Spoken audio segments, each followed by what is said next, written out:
Welcome back to the rise and fall of boxing hype jobs, the series where we showcase some of boxing's biggest wasted talents while also digging up some of the more humorous media-hyped fighters that fans would like to forget about. If I can build up Peter's record, I can cash him in on a big money fight. Today, we'll be picking up from where we left off in part 1 by displaying some short bios on boxing's biggest hype jobs. And all to the Prince haters, man, you're gonna have to learn to love me. Because I'm gonna be in this industry for a long time. I'm gonna be making a lot of money in the industry. I just want to say a quick thanks for the support you guys have been showing the channel over the last few months. It's been incredible, and honestly the sole reason why I keep making videos. I appreciate it wholeheartedly.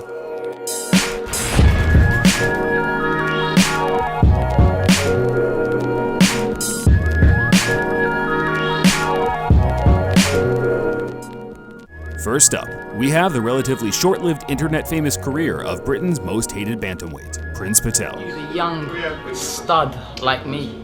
You've never seen that. You never met a stud in the person, in the flesh. You never met someone with that sort of power, that sort of hand speed, that brings that extra something to the game. The reason why the flyweight division is going to be talking about because of me. If you have never heard of Patel, don't be alarmed or question your dedication to the sport. The only people that have heard of him are the followers of the YouTube boxing interview channel IFL TV. Do you recognize that you're interviewing the great one? It was here that Patel made a name for himself as hands down the most arrogant and cocky prospect in Britain. Every time you guys do an interview, because they're desperate for some of that Prince Patel ratings. With the amount he talks, you would presume he could back it up, right? Well, he is still undefeated at the time of this video's release, but hilariously already had a draw on his resume to a guy with a record of 3 wins and 5 losses. Not exactly the stuff made of the face of British boxing. Prince Patel gets, because Prince Patel is gonna become the face of British boxing. Everything seemed like a bit of banter at first, but then Patel was given the opportunity to feature on Box Nation's TV show, Bunce's Boxing Hour. I'm on this show because I'm the future of this industry, Barry. Not Barry, Steve. Steve. But yeah, I'm the future of this industry, and I draw ratings. Nothing seemed out of the ordinary to begin with.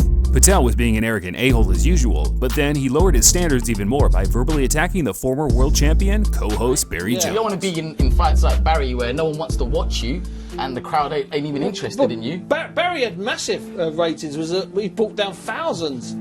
But he's not remembered. Wales to watch him fight. He's not really remembered though as a great champion. No one goes Barry Jones. Let's talk about Barry. He's an incredible fighter. He's a forgotten champion. But he's in the record books. He won the same title that Oscar De La Hoya won. He won it. And he won it on pay-per-view. And he couldn't keep it.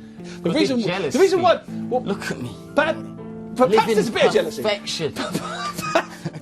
Prince will probably be watching this and thinking about those infamous ratings he likes to talk about so much, but it doesn't mean anything when the TV stations don't even want to broadcast his fights because he is impossible to work with. He now fights over in Hungary against the lowest tier competition in the world.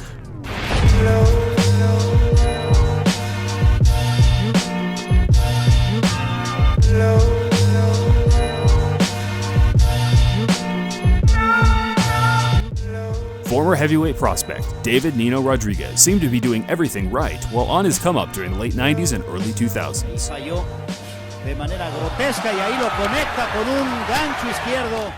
But 10 years later, he was still doing just that, fighting guys that you were supposed to fight in your first couple years as a pro. Because of this, Rodriguez built up a huge record of 36-0 with 34 knockouts. And what comes with a record like that? You guessed it, hype. I'm David Rodriguez. Come see me take on Raymond Oching July 18th at Southwest University. The hype might not be to the same level as other guys from this series, but I remember it personally, and it definitely existed amongst heavyweight boxing fans. Of course, as the series suggests, everything came crashing down once he met the first game journeyman in his career. Darnell Wilson might not have the best looking record out there, but this man could crack. His infamous KO of Emmanuel Nwodo in 2007 proves that.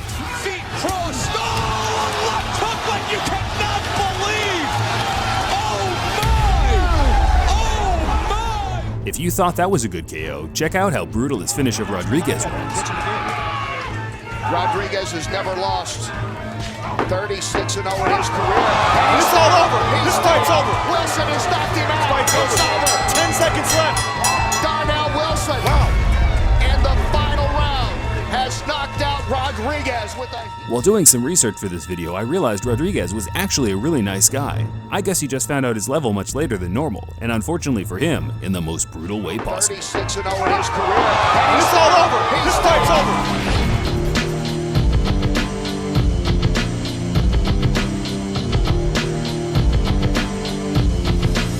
Peter McNeeley wasn't your average hype job. He was a man forced down the fans' throat as a potential banana skin for the long-awaited return of Iron Mike Tyson. So what he does is he starts building up his record against guys with little if no boxing ability, guys with no skills. And 4 years later, Peter's 36-1.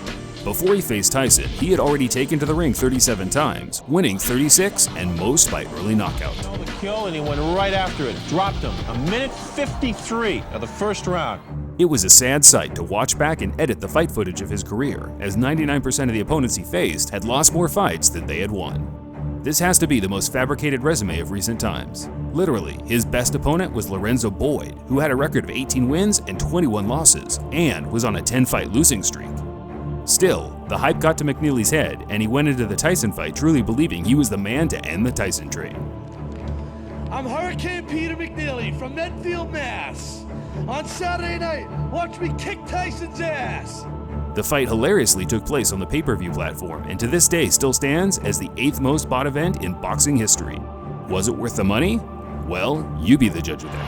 So he's been working a great deal on his movement the past few months, and here we go! And McNeeley, as advertised, comes right at Mike Tyson. Down goes McNeeley! Seconds into the first round! Stop that nonsense because it was starting to butt heads. Oh. Tyson with a left hook, a right uppercut. Down goes McNeeley again! McNeeley's hurt this time, Steve. That's it, he quit. McNeeley has quit. He didn't quit. His corner threw in the towel. He didn't quit at all. McNeeley didn't quit at all. His corner didn't quit at all. He fought his heart out. The fight proved two things. Tyson was good enough to be competing at a much higher level, and McNeeley wasn't good enough to lace a champion's gloves, let alone Tyson's.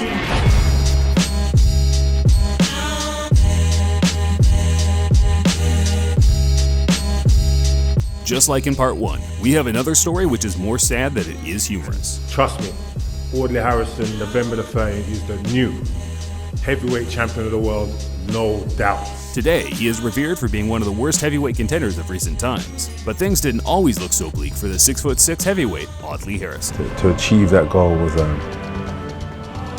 momentous occasion.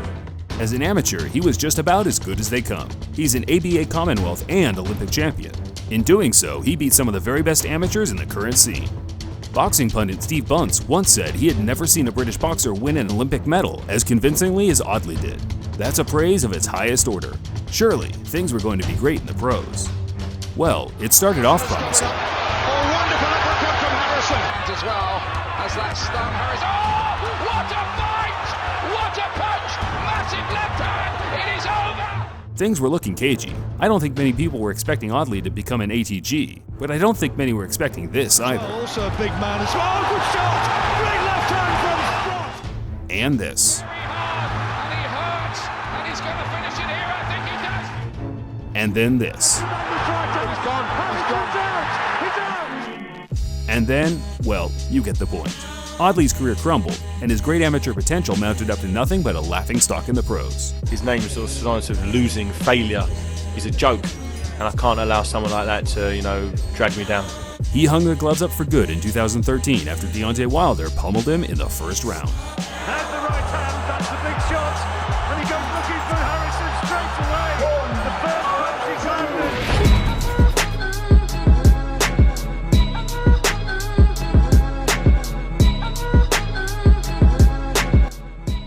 I could make an entire video of legendary fighters' sons not filling their father's boots.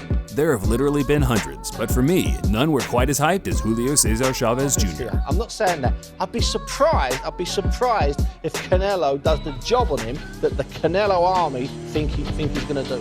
His father, Chavez Sr., was one of the greatest champions of the last 30 years. It took 90 professional fights before he finally suffered a defeat, and during that time he went through multiple weight divisions and dominated some of the very best boxers in the world. Looking to finish Taylor off. Mills Lane steps in. There is one blip on his resume, however. For the first 45 fights, he did nothing but beat very low-tier fighters in his home nation of Mexico, but later showed the world he wasn't just a cherry-picking hype job and dominated the American scene soon after. Chavez wants to end this with a knockout.